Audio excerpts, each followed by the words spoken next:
Is this Lando Norris's championship to lose? Has Kimi Antonelli already repaid Toto Wolff's faith in him? And is Lewis Hamilton set for a long and frustrating year at Ferrari?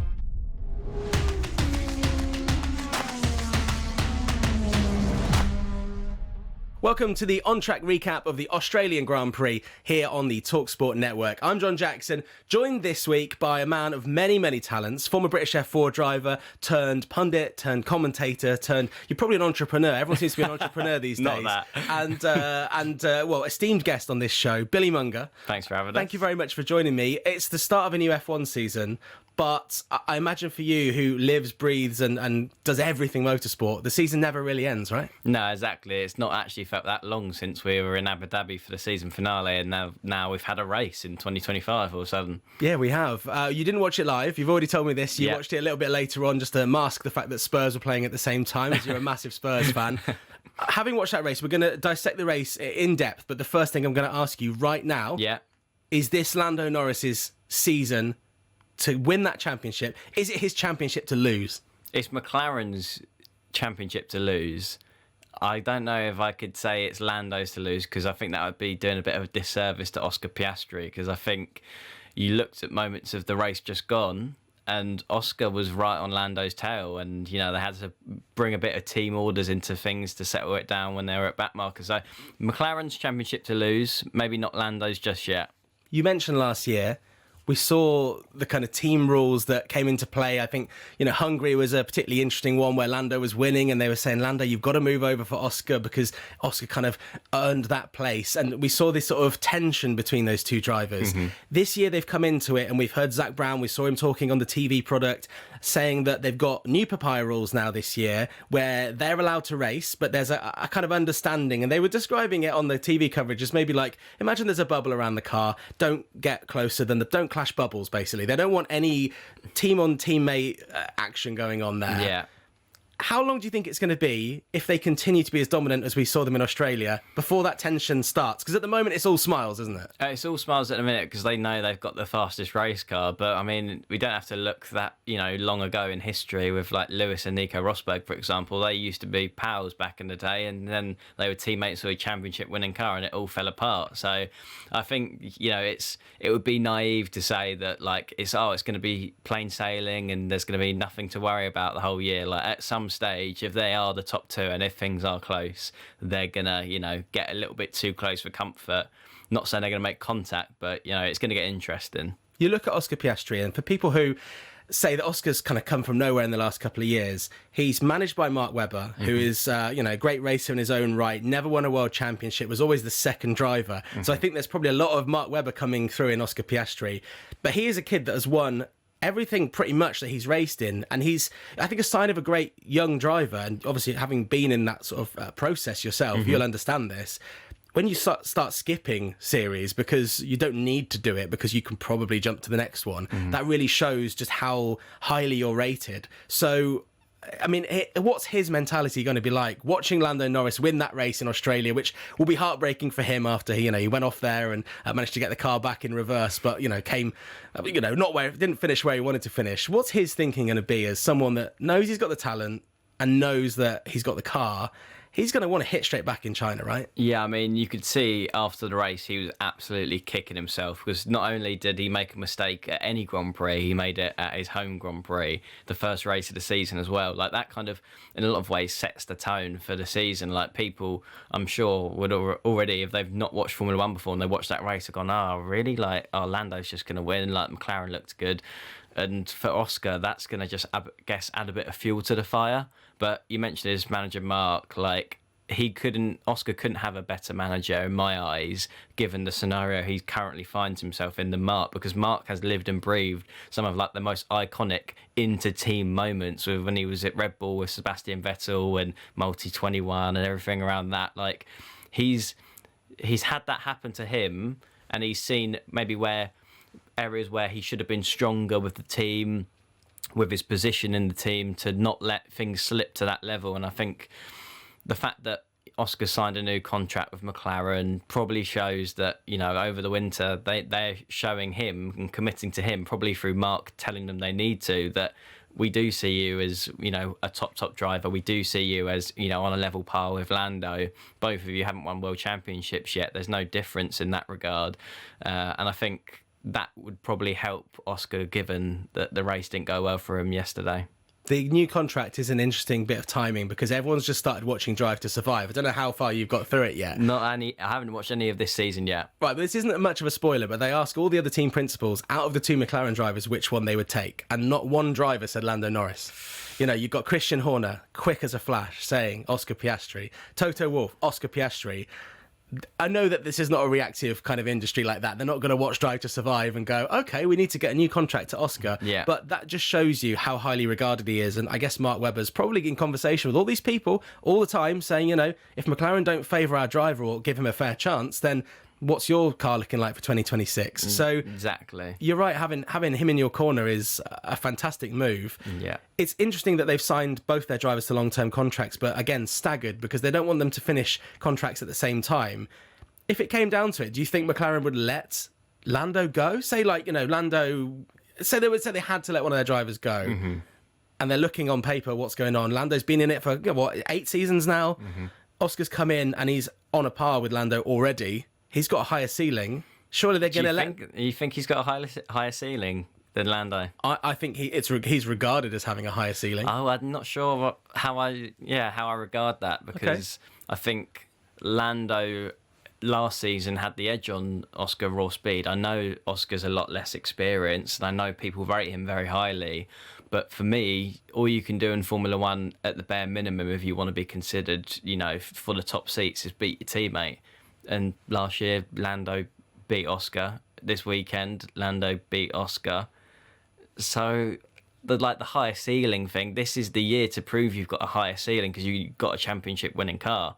So I think for me, a lot of it will come down to this year. And I think it will potentially change people's opinions. If Lando goes and with a championship-winning car and dominates Oscar, then all of a sudden Oscar's stock's going to drop because he had a championship-winning car and he didn't deliver a championship. So that's what I think what makes it quite interesting this season is you've got these sort of preconceived ideas that, Oscar's newer, so he's got that higher ceiling. But equally, if he's got a higher ceiling when he hasn't got a championship-winning car, he's not going to really get much from Formula One. But this is the moment where you need to be at your ceiling right now and performing to your best level. Well, he's got a new contract, which is supposedly worth 4 times more than his last one. So even if he doesn't win the championship, he's got a bit of compensation. A little bit. Mark Webber's taken a nice little cut of that. So you're going to stick to your guns. You're going to say that it's going to be a McLaren championship to lose this year. I can't see it any other way. I mean, I thought Max drove exceptionally, considering I don't think Red Bull is even probably the second fastest car on paper. I think Ferrari and Mercedes and Red Bull, I don't think you can really separate them at the minute in terms of, them being a little bit behind McLaren. So, yeah, I thought Max drove exceptionally well, but I think with the advantage McLaren seemed to have, and at stages of the Grand Prix before it got a bit messy towards the end, they opened up a pit stop advantage over Max Verstappen. That says a lot. It really, really does. I think it's going to be more interesting to see what happens in China. Hopefully the weather will stay on course, because when you get the wet weather, it's going to affect a lot of things. Let's talk about probably the most heartbreaking moment of the weekend, and that was Isaac Hadjar, who's a young lad who has done incredibly well in the junior series, could have won the F2 title last year, stalled on the grid in the last race, so he's already had a moment off the grid. There's been a lot of build-up. He qualified the best out of all the 6 full season rookies. Mm-hmm. Everything is going in his favour. I think a lot of people have maybe kind of talked about Kimi Antonelli a lot. They talked about Liam Lawson a lot, and they hadn't really talked about Isaac much. Showed in the practice sessions and in the qualifying what he can do, and then on that formation lap, second corner, bins the car off. That's his race done. And then we see this magical moment where Anthony Hamilton is the first person that we see consoling him and making him feel a little bit better. And I don't think he'll have felt much better because he's pretty upset about it all. That is heartbreaking for a kid of that age. And you know that what age did you start racing? Oh, when I was 6 years old. So you're 6 and you've got a dream of being in F1, and you've been through adversity as well. To have that kind of moment, which this is your moment, and then suddenly it goes the worst possible way. You don't even start the race. I mean, what would he be feeling right now, a day on from that? Yeah, I mean, debut weekends go, it was going so well for Isaac. He was doing such a good job considering, he is a rookie and he had a lot to learn, like all the rookies did. But it kind of just left a bitter taste in your mouth, didn't it? Because you want and you're wishing the rookies to do well and to, have a solid race. And the conditions they were in, it's fair to say, probably some of the most tricky conditions that Formula One drivers will face. It's the first race of the season, and it's important to note that a lot of the rookies hadn't done any wet weather driving in those cars, so they are literally going completely into the unknown. I think I was watching after qualifying, and Alex Albon, after he had his good qualifying, was saying, like, I think the rookies are going to be in real trouble tomorrow, like, good luck to them, they're going to need it. And we saw that with how the race went for a lot of them. Yeah, I mean, looking down the list of rookies here, we have 6 rookies. I know like half of them have driven already. So like Liam Lawson, a rookie, I mean, he's driven over 2 seasons already. Yeah. Jack Doohan, who was another driver, obviously being Australian, having his dad there, Mick Doohan, the motorbike legend, and having all the build-up, kind of like we saw with, Oscar Piastri's nan making the Lamingtons or whatever.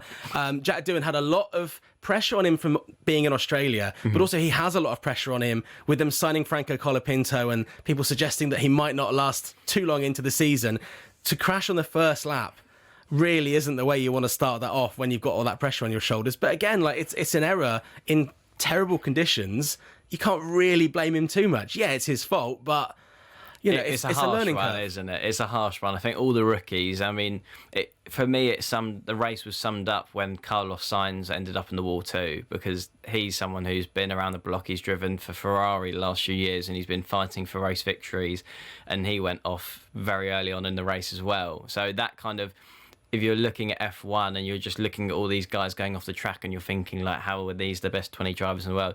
It shows you how tough those conditions were, because you've got someone who's driven for the most, iconic team probably in Formula One in Ferrari with Carlos Sainz, and he ended up sticking it in the wall too. And Fernando Alonso, just to add another name into the list, the rookies weren't the only ones going off. So I think, again, that for me was like a sign of, okay, this isn't just rookies being too over-eager and making stupid mistakes. This is drivers in really treacherous conditions, and the rookies in particular were battling, the fact they hadn't had any experience in those conditions. And white lines, they were a topic of contention, because it seemed like all the crashes had basically a car, one of the tyres touching a white line and losing traction. So for me watching, I was thinking, I would not envy, being in that situation with those conditions for your first ever Grand Prix. Have you been to the Australian Grand Prix before? Yeah, I've been before. Right, so you know what it's like. Like it is literally around a lake, and I've luckily enough been there when it hasn't been a race, and I've walked around that park, and you kind of walk through a car park, and they go, yeah, this is where the track is, and you're like, what? You're going across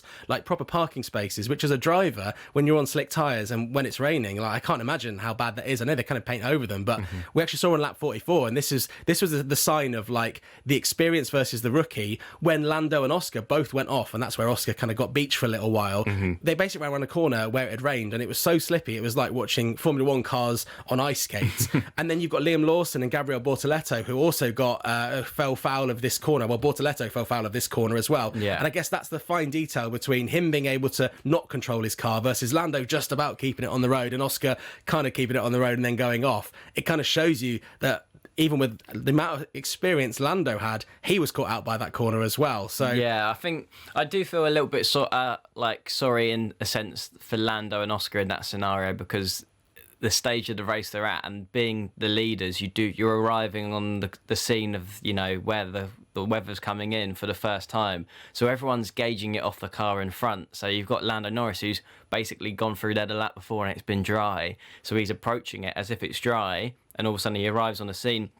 You might have a split reaction timing where you can look at the surface of the circuit, it looks a bit slicker, maybe you take a little bit more throttle off, or you brake a little bit more than you would usually, but you're still kind of playing this guessing game where you don't know the grip levels. And then Oscar behind, obviously at that point, was thinking the race is on, I'm going to hunt him down, and he's maybe gone a little bit faster through the corner, and then his mistake's been punished even more so. So leading the race in that scenario in particular for the two McLarens, like, that makes that situation even trickier, which is why I think Lando did in that moment exceptionally well, to, even though he'd made the mistake, he'd arrived, it was wet, and he went off, he kept it all together, and then Oscar just obviously got beached, unfortunately. Yeah, I think Oscar's obviously, being second, chasing the leader, you're pushing that little bit harder, and that was the difference there. You've also got to shout out Lando Norris for holding off Max Verstappen at the end there. It was good to see that drag race to the finish. I think he always had it under control, and we heard his team radio say, basically, the car is good enough,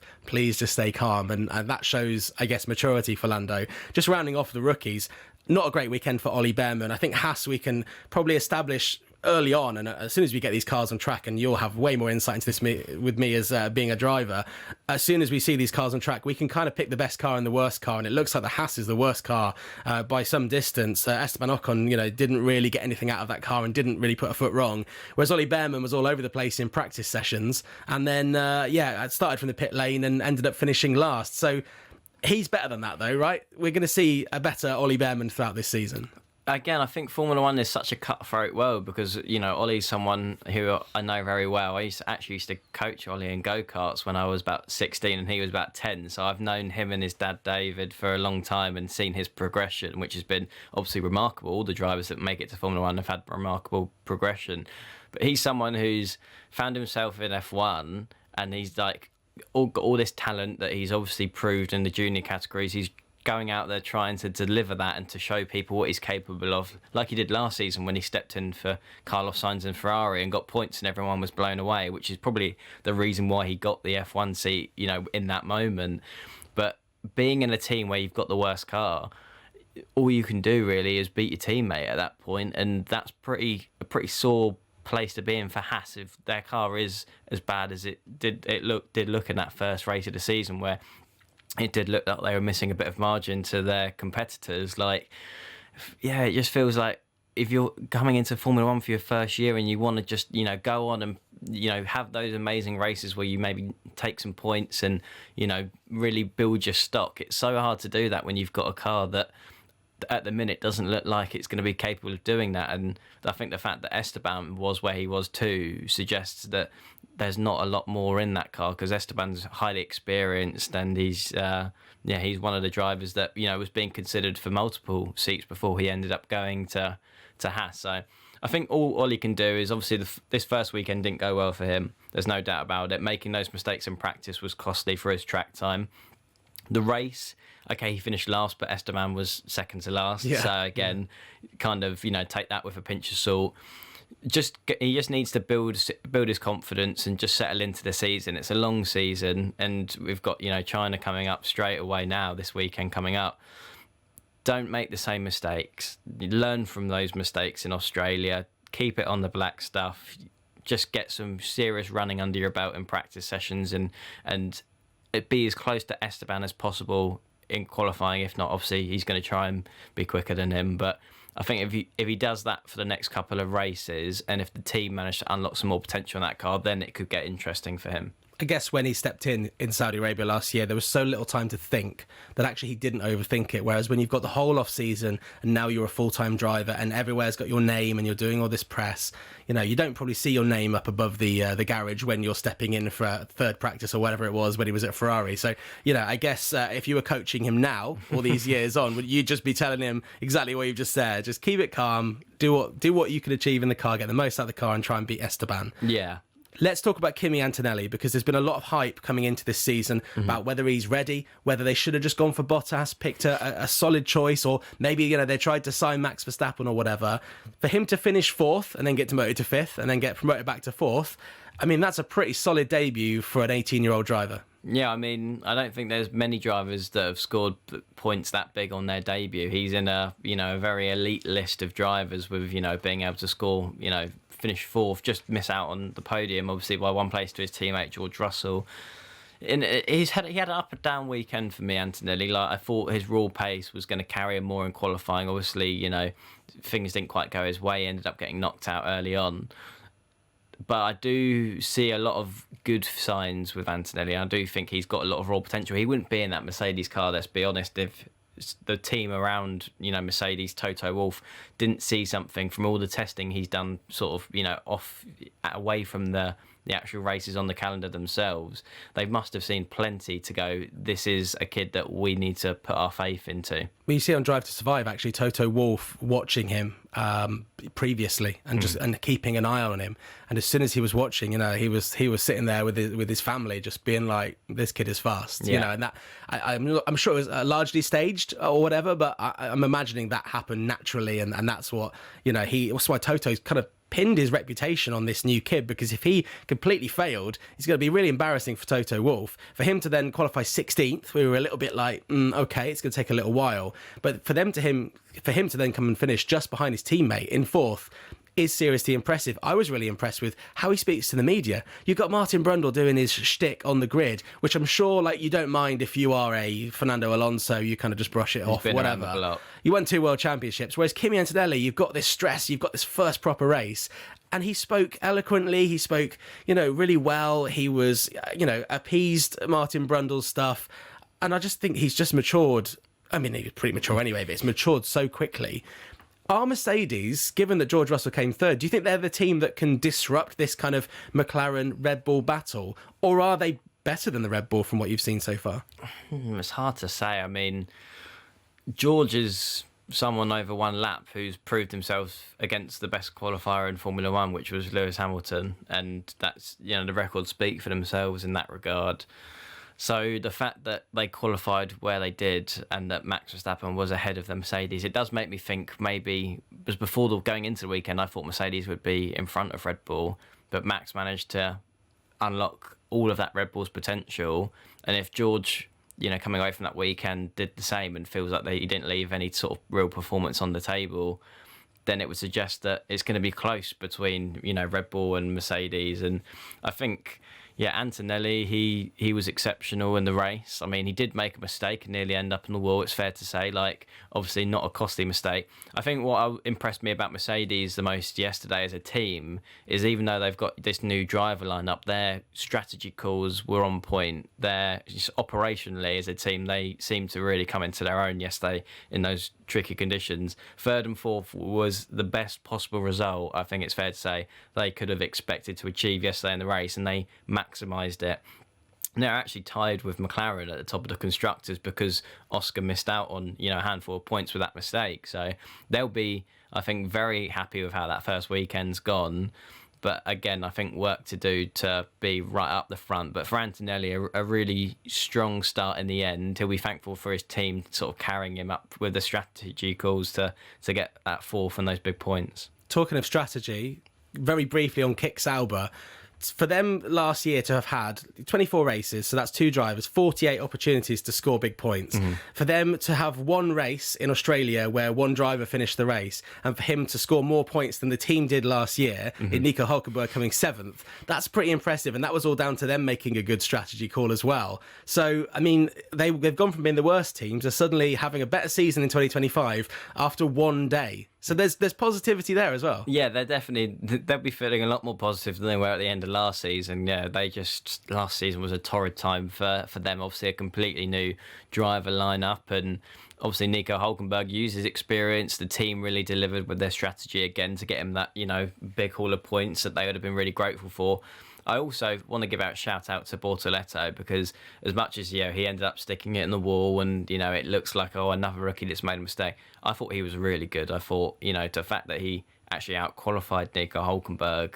Nico last season, when he was up against Magnussen, 9 times out of 10 had the upper hand. I think Bortoleto's got some real raw speed about him. Yeah, and again, a multiple champion in the junior series as well. Yeah. And also you've got, without Colapinto on the grid, I know that he's the first Brazilian to drive for a little while, but also he's going to have a lot of South America behind him and supporting him, but that adds pressure as well. Let's talk about the biggest pressure, and that has been on Lewis Hamilton, because we haven't even talked about Ferrari yet. Lewis Hamilton's debut has been the most hyped thing in Formula One history, I think. Ever. We've seen the photo of him looking like he's a gangster outside the Ferrari's house there. We saw the moments where people were queuing up on a main road to watch the first moments of him in that Ferrari. We've seen him in testing. We've seen him trying to speak Italian. And now we've seen him out on the track. Underwhelming. But is that the car? I think yes and no. I think the car was underwhelming this weekend. I thought they would be a lot closer to McLaren, especially the way they finished last season. But I do think there's more in that car. It kind of felt like, to me, it was a situation where the team, they all seemed puzzled with how far away they were. And I think normally when that happens, it's not because you've got a bad car that you've maxed out its limits. It's because you've got a car that you realistically know is better than this, but you're confused why you haven't managed to extract anywhere near the maximum out of it. And I think that's what it felt like to me. And it makes Lewis's job even harder, moving across to a team where the first race of the season they've got a car where they think it's quicker than they can show it to be, and they think it's got more potential. But he's still trying to learn the basics and make sure he, learns the systems, everything like that.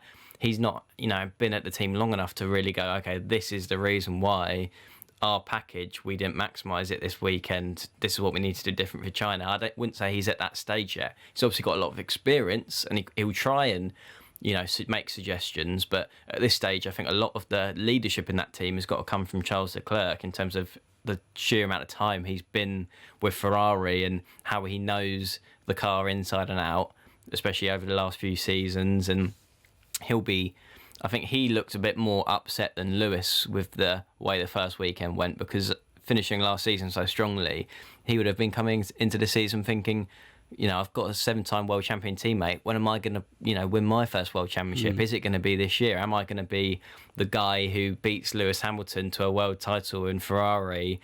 And that sort of, would take his sort of credentials to the next level in terms of how he's seen in the world of Formula One. And to be, as much as they were off in qualifying and to have a pretty underwhelming race and Charles having a spin, I think there's a lot of head scratching that will go on at Ferrari right now. And yeah, it makes it trickier by not having two drivers that can, turn around the team as quickly as possible, because one's completely new to the team. You wouldn't want to be Charles Leclerc and end your career being the guy that won the Monaco Grand Prix in his hometown. That's not really... You want to be a multiple world champion. It's a nice thing to say, don't get me wrong. Winning Monaco Grand Prix, I would love to say that I've done that personally.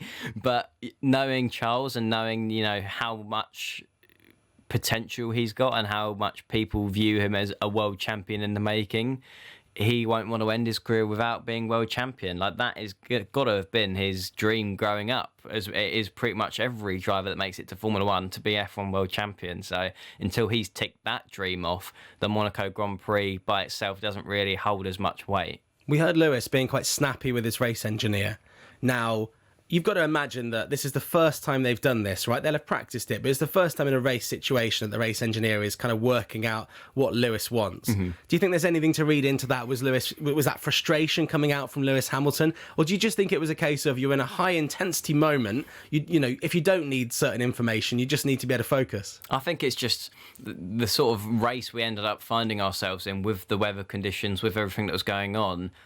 In those races, the engineers want to make sure they're communicating enough. I think almost it felt like the Ferrari engineers, with both Lewis and Charles, were worried that they need to give their drivers as much information. It felt like they were scared to make the mistake of not saying something and then it coming back to bite them. So they were just saying everything. And then, someone who's experienced as Lewis Hamilton goes, hold on a minute, I don't need to know all of that. Let's actually stick and make things concise, and don't give me all the information because you're scared if you don't that one bit you leave out is going to be the thing that I need to know.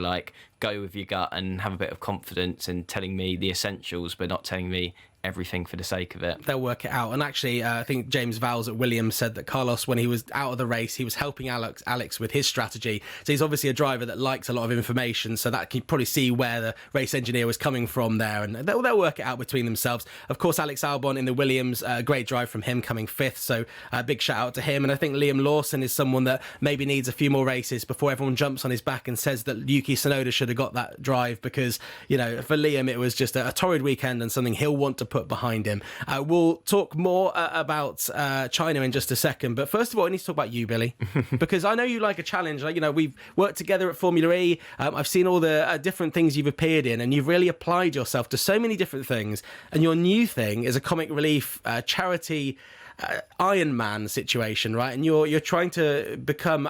You're the third double amputee to do an Iron Man? Was it the third ever? Something like that? There's been multiple. There's probably been about 5 or 6 sub amputees that have attempted Kona, attempted to complete the World Championships, but there's only been one before me that's managed to complete it in the time limit. Wow. So this is a new show. It's on Wednesday night, actually. The race is on for Comic Relief. And your attempt here is to become the youngest ever then, because someone has already done it before. How much younger are you? To be honest, I don't even know the answer to that. Right, okay. I don't even know. I know Roderick Seal, he's an American Paralympic swimmer. So that was his background before he went into the world of Ironmans. And, an Ironman is hard enough by itself. But doing the Ironman World Championships in Hawaii, it's seen as being the hardest one-day endurance event in the world. So Why is that? Because of the heat, because of the humidity, you got choppy oceans, you've got crosswinds on the bike, which basically can sometimes people get literally blown off their bikes because you're riding along the side of the coast in Hawaii. You are completely exposed to the ocean winds. There's nothing to protect you from that. So it can really be challenging at times. And then you've got to do all of that in the heat and humidity of Hawaii. It's, 30 odd degrees and it's about 70-80% humidity. Like, the conditions are brutal. Just remind people, if they've not familiar with an Ironman, like what are the distances in each discipline that you're doing? Yeah, so it starts off with a 2.4 mile ocean swim. Then you come out of the water and you get cycling for 180 kilometres or 112 miles. And then at the end of that, you have to do a full marathon, so 26.2 mile run. And as a double amputee, I'm assuming there's different logistical things that will affect you as you go around. So I'm guessing you have a support team, because when you're swimming, you just tell me, when you're on a bike, you're just you have an adapted bike, right? And when you're running, you obviously sort of have running blades. Yeah.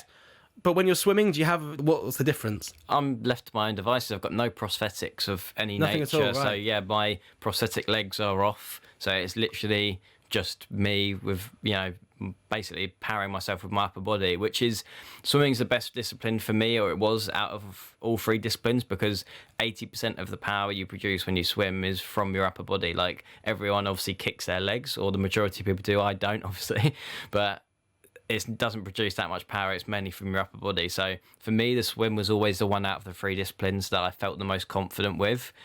Swimming in the ocean was the big challenge, and it's brutal, choppy waters, but you don't want to burn your matches too early when it comes to that, because the world record I was trying to beat for a double amputee to even complete the Ironman, just by getting through the entire event and finishing within 17-hour time cap, the record was 16 and a half hours. So if you go too hard in the swim, getting carried away where the adrenaline's running high, it's the start of the race, then you can get onto the bike and just feel flat as a pancake. And at that point, you still got a long day to go.